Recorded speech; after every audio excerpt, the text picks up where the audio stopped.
Let's take a look at some useful theorems regarding subspaces. This first one's going to be especially important.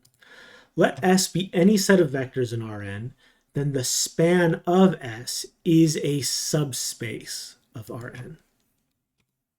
Okay, so the span of a set of vectors is a subspace.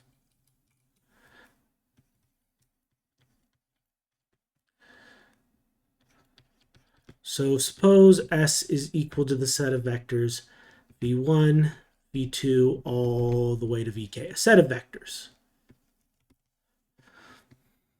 Okay, in order to show that something is a subspace, we need to show that it's closed under vector addition and closed under scalar multiplication. All right, so let's start with vector addition. So let's take two vectors in the span. Okay, so let's take W1 and W2 in the span of S. By definition of the span, we can express W1 and W2 each as a linear combination of the vectors in S. Then W1 is equal to some linear combination of vectors V.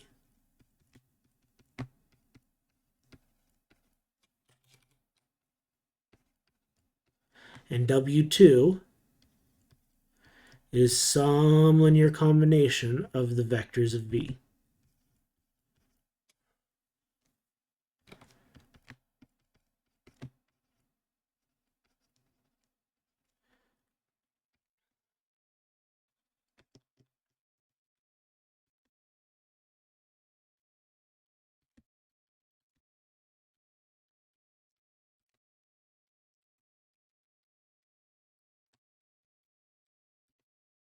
Okay, so all I've done is I've used the definition of linear combination. If these two vectors are in the span of S, then I can express them this way, because any two vectors that are in a span can be expressed as a linear combination of the spanning set of vectors.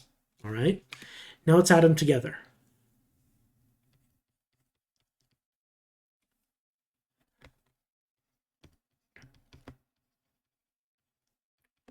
So if I add them together and I combine like terms, then I'll get A1 plus B1 times vector V1 plus A2 plus B2 times vector V2 plus AK plus BK times vector VK. And this clearly is going to be in the span of S.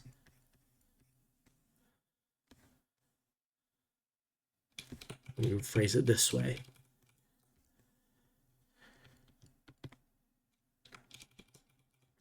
Meaning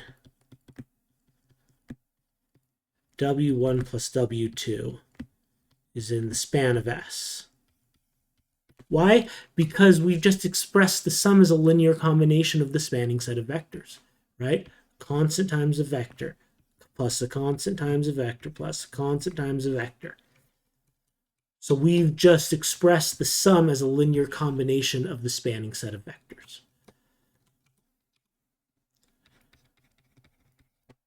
Thus, the span of set S is closed under vector addition.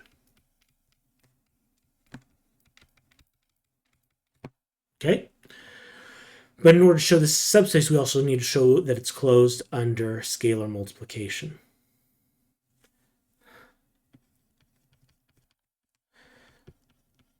So next, choose some scalar k. And I'm going to choose W1 again, which is still some element in the span of S. Then k times vector W1 would be, all I need to do is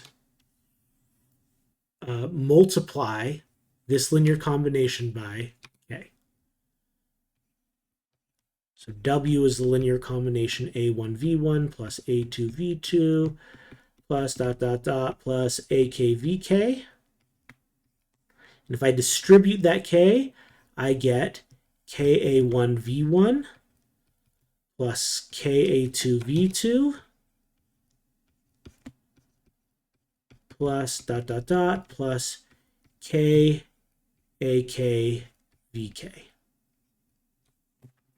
And this is also in the span of S, right? Because again, we've expressed this as a linear combination of the spanning set of vectors V, right? Constant times a vector plus a constant times a vector plus a constant times a vector. That's a linear combination. And if you can be expressed as a linear combination, you're in the span. So span of S is also closed under scalar multiplication.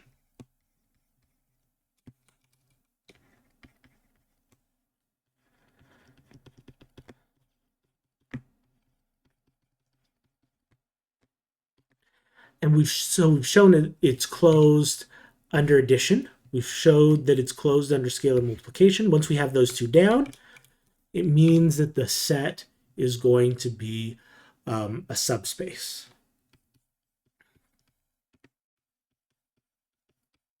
So the span of S is a subspace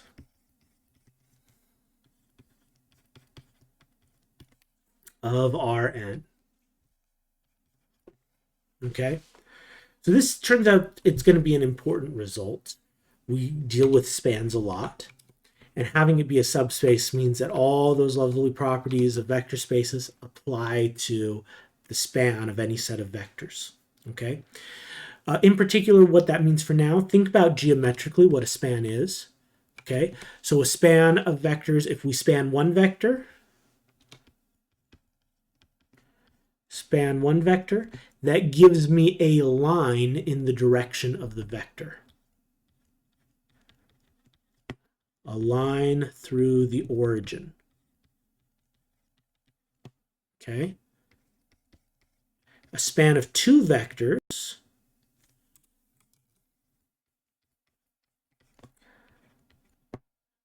I can go out in any two directions now. Since I have two directions I can go, now I can go in the direction, I can stretch out over a plane. So this is a plane through the origin.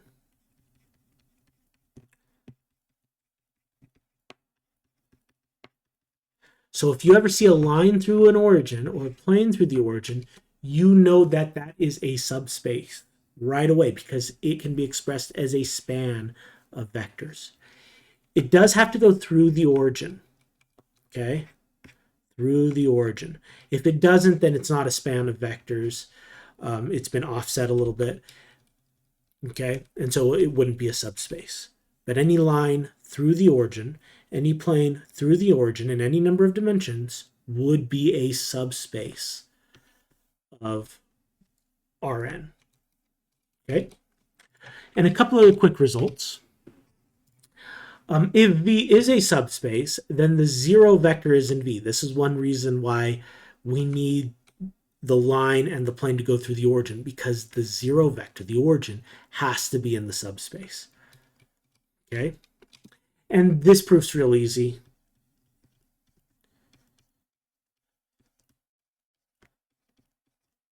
Since I know it's closed under scalar multiplication, I'm just going to multiply it by the scalar 0. If I multiply the scalar 0, I just get the 0 vector. And because it's a subspace, it's closed under scalar multiplication, so this must be in set V. Okay? So every subspace has a 0 vector in it. Okay? Similarly, every subspace, if we take any vector V, then the opposite vector is also in V. And this is similar. We're again using the idea of scalar multiplication and the closure of scalar multiplication.